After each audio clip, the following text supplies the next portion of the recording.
And now at 6:30, the candidates look forward after last night's winners were declared. They're now swapping places for the next round of contests in South Carolina and Nevada. Where the campaign stands next. This is WCNC NBC Charlotte Morning News. Good Sunday morning, everyone. I'm Bora Kim alongside meteorologist John Wendell. Of course, we'll get to our top stories in just a minute. But first, let's talk about the weather. And John, there's a lot of moisture out there this morning. A little fog around the region this morning, and it is starting to lift in some locations. Other locations are near zero visibility, so it all depends on your spot. First of all, let's talk temperatures because they are very mild out there. And you're looking at temperatures either in the low 40s to the north, upper 40s right around Charlotte, but other locations, it's about 50 degrees or so, especially you go Gastonia, Rock Hill, and 51 degrees in Monroe right now. But take a look at where we're seeing the fog, the visibility. Most of the low visibility is to the north up around Statesville, Salisbury, but also in Shelby we're seeing some low visibility across the region. So because of that, National Weather Service has issued a fog advisory until 10 o'clock. It does include the Charlotte area to the north, to the west, and to the northeast along 85, but not everybody has the dense fog. It's in spots right now. So for today, areas of dense fog this morning, temperatures are in the 40s, mostly cloudy throughout the day. Slight chance for showers, but notice the temperatures will be warm. A better chance of rain during the work week and maybe a thunderstorm. I'll talk about that when I come back, Bora. All right. Thank you, John. Again, let's get back to our top story and right to the primary results. The voters have spoken in the Republican primary, and Donald Trump is the winner. He walked away with 33% of the votes. Marco Rubio and Ted Cruz a close fight for second with 23 and 22% respectively. Jeb Bush came in a distant fourth with 8% of the votes. He suspended his campaign after the results came in. And John Kasich and Ben Carson followed Bush with 8 and 7% of the votes. On the Democratic side, Hillary Clinton takes Nevada with 52% of the votes, a much narrower victory than what we saw in the Republican contest. Bernie Sanders walked away with almost 48% of the votes there. So what do these primaries and caucus results mean in the race for the White House? The contest looks very different from what experts thought this time last year, with many predicting Bush would be the frontrunner. Now, Trump's campaign wasn't exactly thought of as legitimate, but that proved to be wrong last night. Let's go to NBC Charlotte's Diana Rugg, who is live, joining us live this morning. And Diana, I'm sure the mood was pretty electric over there at Trump's headquarters. Yes, Bora, you've covered a lot of elections, as have I. And you know that when you have supporters in a ballroom on a night like this, they're all there for one reason only, and they all agree on one thing. And so the mood was very electric, as it always is at campaign rallies and watch parties. But the energy ramped up as Donald Trump took the stage with his victory speech. The billionaire mogul, made popular through his extravagant resorts, luxury casinos, and a TV show, led the entire night in South Carolina as returns started coming in. 1 out of every 3 primary voters in South Carolina picked him, almost the same number who said the economy was the most important election issue. Trump told supporters he watched returns coming in on TV upstairs and saw his decisive victory as it rolled out, and he thanked his family, his staff, his supporters, and even congratulated his opponents as well. I just want to congratulate the other candidates. There's nothing easy about running for president, I can tell you. It's tough, it's nasty, it's mean, it's vicious, it's beautiful. When you win, it's beautiful. And we are going to start winning for our country. And all those adjectives that he used are used to describe the South Carolina primaries every 4 years, but he is looking forward, he says, to the Nevada caucuses, and following that, the Super Tuesday primary on March 1st, when he is expected to do very well across the South. We're live in South Carolina. Diana Rugg, NBC Charlotte. Thank you so much, Diana. Now, some people might be wondering, what is the driving force behind the Trump campaign to pull numbers like this? Well, it is the lost voters. This presidential campaign has energized some people to get out and vote, even those who haven't voted for decades or a decade. Now, some say Trump is the reason why they are coming out, because they say he's a candidate who doesn't fit the mold of a typical politician. I felt good. I mean, I felt like I was voting for somebody that might actually do what they say they're going to do for a change, or at least try to. The man's a billionaire. So what is it really for him to gain? Well, you could say more power, perhaps. Maybe. But I mean, the man's already powerful.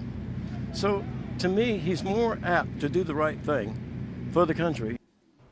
A survey from Reuters says 1 in 10 voters who went to the polls in South Carolina are the so-called lost voters, apathetic Americans who had given up on the process until now. Other surveys show that these voters break 27% for Trump, while Rubio only draws 4. Cruz even less with 3. Now, the Trump effect among lost voters could explain the record turnout in the state as well, but it is a wild card that's yet to be fully calculated. But Rubio supporters disagree, some last night questioning how Trump could have possibly won in South Carolina. Nonetheless, Rubio is focusing on moving forward after a tough fight over second place with Cruz. Rubio now saying this is really a 3-person race. For me, the state of South Carolina will always be the place of new beginnings and fresh starts. But now, practically speaking, it's down to 3. Cruz taking on a similar tone as Rubio, saying the Republican field has narrowed, but Cruz is saying it's really between him and Trump. After the results came in, he said his campaign for president is the only Republican one that, quote, has beaten and can beat Donald Trump. His supporters think the same. I was inspired. I said, this is a man we can trust. This is a man that can do the job. You know, he's equipped. I cannot wait to stand on that debate stage with Hillary Clinton or Bernie Sanders or whatever other socialist they nominate. All of the campaigns are now setting their sights on Nevada. That is, except for one. After the numbers started rolling in, as we told you, Jeb Bush, the candidate many experts thought would be the front runner, suspended his campaign for the White House. Bush supporters were shocked when he made the announcement. You could hear the gasps go through the room. Bush was emotional as he made the announcement, acknowledging that the voters in the first 3 contests had spoken. But the people of Iowa and New Hampshire and South Carolina have spoken, and I really respect their decision. So tonight, I am suspending my campaign. Yeah. Thank you for the opportunity to run for the greatest office on the face of the earth. I love you all. God bless you. After his speech, Bush and his family went back home to Miami. Some may have doubted us, but we never doubted each other. Well, it was a critical win for Hillary Clinton in Nevada for the Democratic caucuses. The win helps drive her argument home that she is more electable than Bernie Sanders, especially in more diverse states. Clinton brought home 53% of the votes, while Sanders got about 47%.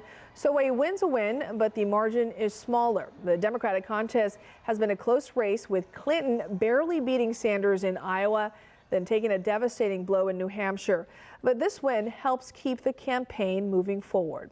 I am so thrilled and so grateful to all of my supporters out there.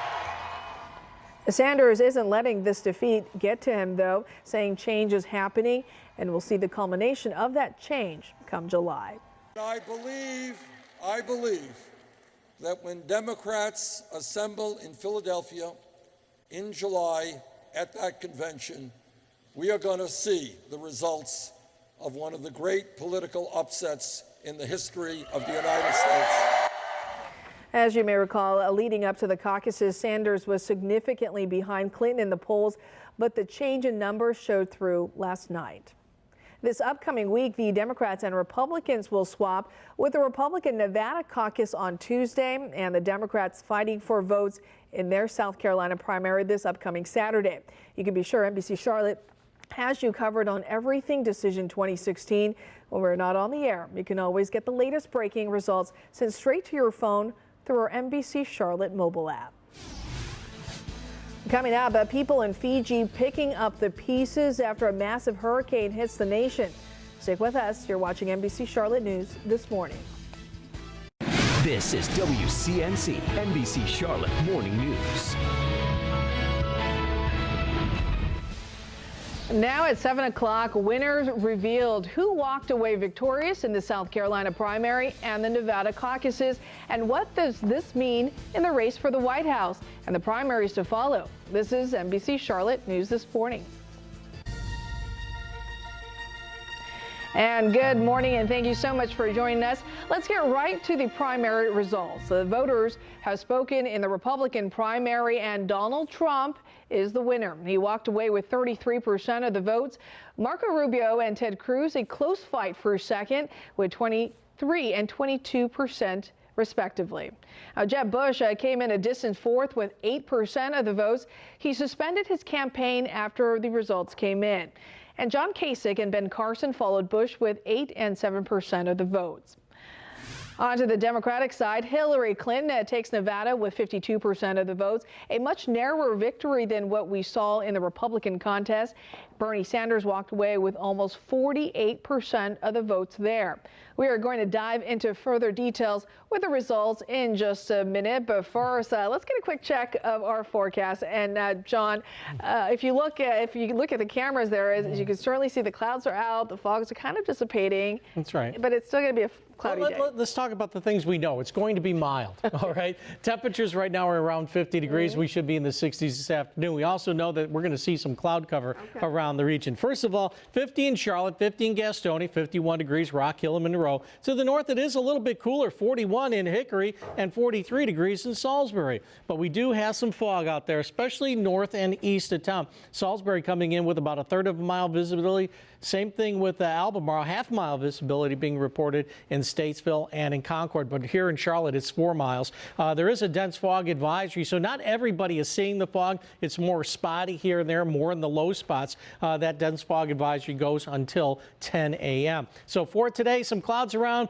This morning, spotty fog, temperatures in the 40s by afternoon. We warm up into the 60s. Limited sunshine once again today, and the chance of rain, well, it's still out there, about a 30% chance, but it goes up during the work week. Might even have a thunderstorm during the work week. I'll talk about that when I come back, Laura. All right. Thank you, John. So we have looked at the numbers, but what do these primary and caucus results mean in the race for the White House?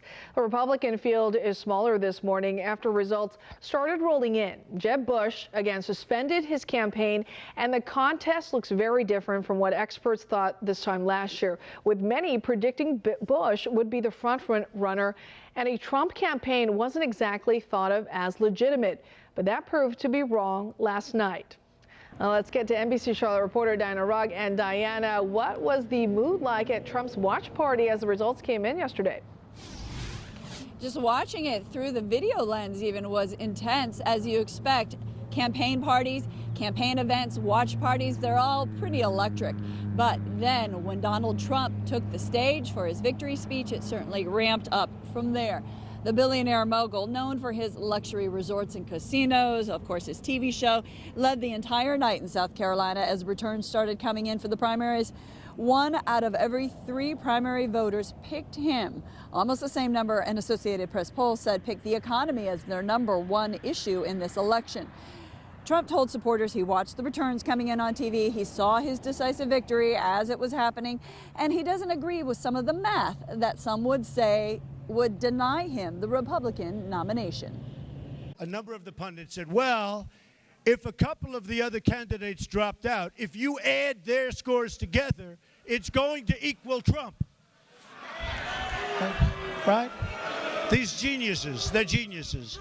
They don't understand that as people drop out, I'm going to get a lot of those votes also. You don't just add them together.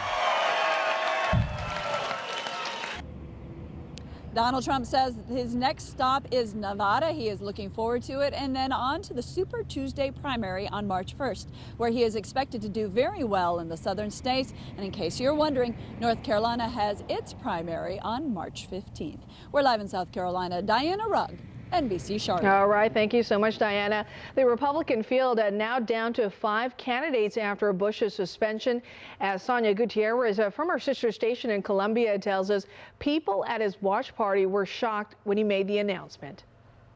Another primary and another disappointment for Jeb Bush, but this time he decided to suspend his campaign, leaving behind voters frustrated with the fact that he didn't get enough momentum here in South Carolina. In his short speech, he thanked his mother, his brother, and his mom for going door to door. But no matter what he didn't seem to rack up enough support. With strong conservative leadership, Republicans can win the White House, and we can get back to being on the verge of having the greatest time to be alive. And that's what I honestly believe, and I know you do as well. I look forward to working you to make that dream come true. I will do it as a private citizen, just as you are. Thank you for the opportunity to run for the greatest office on the face of the earth. I love you all. God bless you.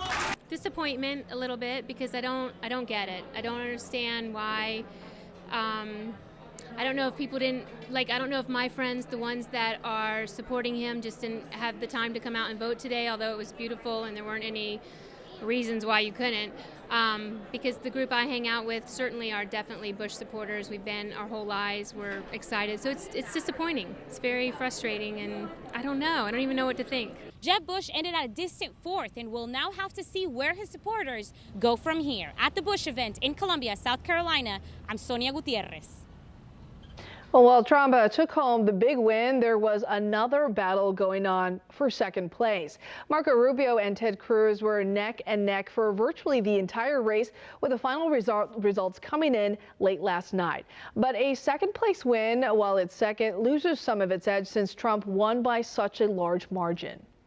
But that doesn't mean Cruz and Rubio are going to be backing down in this fight. As NBC Charlotte's Ty Chandler shows us, Cruz now sees this as a fight between him and one other candidate. While just a few hundred votes separate Senators Ted Cruz and Marco Rubio, Cruz ready to count Rubio out, saying this is a two-man race between him and Donald Trump. If you are a conservative, this is where you belong, because only one strong conservative is in a position to win this race. It became a race for second. Senators Ted Cruz and Marco Rubio in a virtual dead heat most of the night. I was inspired. I said, this is a man we can trust. This is a man that can do the job. You know, he's equipped. Cruz, with the most intense ground game of any candidate, kept volunteers working the phones until the final minutes. Knowing how important a strong finish in South Carolina is, Joel Bruce drove 2 hours to help out. It's exciting because all the work that's gone into this campaign is all coming together today. Early polls proved right. Donald Trump gets the win. Victory some Cruz supporters have trouble comprehending. I'm just very shocked that South Carolina, the language he uses alone, it just shocks me. We're the Bible Belt. What happened? We are the only campaign that has beaten and can beat Donald Trump. I cannot wait to stand on that debate stage with Hillary Clinton or Bernie Sanders or whatever other socialist they nominate. And with that, Senator Ted Cruz and his supporters setting their sights on Nevada. In Columbia, I'm Ty Chandler, NBC Charlotte. Now, while Cruz sees this as a two-man race between him and Donald Trump, Marco Rubio doesn't see it that way. NBC Charlotte's Michelle Bowden has more from the Rubio campaign. There was a lot of cheering here through much of the night because pretty much everyone here, including the candidate himself, they knew this would be a race for second place. A jubilant Marco Rubio greets supporters. For me, the state of South Carolina will always be the place of new beginnings and fresh starts. The Miami senator acknowledging what most knew going in. But now, practically speaking, it's down to 3. Even his strongest supporters said from early in the night they weren't expecting Rubio to win the night. Right, Marco Rubio. Hopeful. I think that I think he'll finish in second, which I think would be good. I'm hoping that some of the moderate, lower level candidates in the Republican Party will drop out, and those people will support Marco. Much loved South Carolina Governor Nikki Haley's support. People were the start of the new conservative movement. Key supporters saying not only here in the Palmetto State, but in the long run as the Miami senator tries to topple Trump. With Nikki Haley backing him, I mean, you have a young Indian governor with a young Latino senator. I mean, I think that speaks volumes for where the party is going. And Rubio sounding like he won the night despite Trump's decisive victory, clearly ready for the fight ahead. Then history will say that on this night in South Carolina, We took the first step forwards in the beginning of a new American century. With Jeb Bush already out of the race and more candidates likely to follow, the big question now, where will those votes go? Reporting now from Columbia, I'm Michelle Bowden. Some may have doubted us, but we never doubted each other. A critical win for Hillary Clinton in Nevada for the Democratic caucuses. The win helps her drive her argument home that she is more electable than Bernie Sanders, especially in more diverse states. Clinton brought home 53% of the votes. Sanders got about 47. So a win is a win, but the margin is much smaller. The Democratic contest has been a close race, with Clinton barely beating Sanders in Iowa, then taking a devastating blow in New Hampshire. Then this win, but of course this win helps keep the campaign moving forward. I am so thrilled and so grateful to all of my supporters out there. Sanders isn't letting this defeat get to him, though, saying change is happening, and we'll see the culmination of that change come July. I believe that when Democrats assemble in Philadelphia in July at that convention, we are going to see the results of one of the great political upsets in the history of the United States.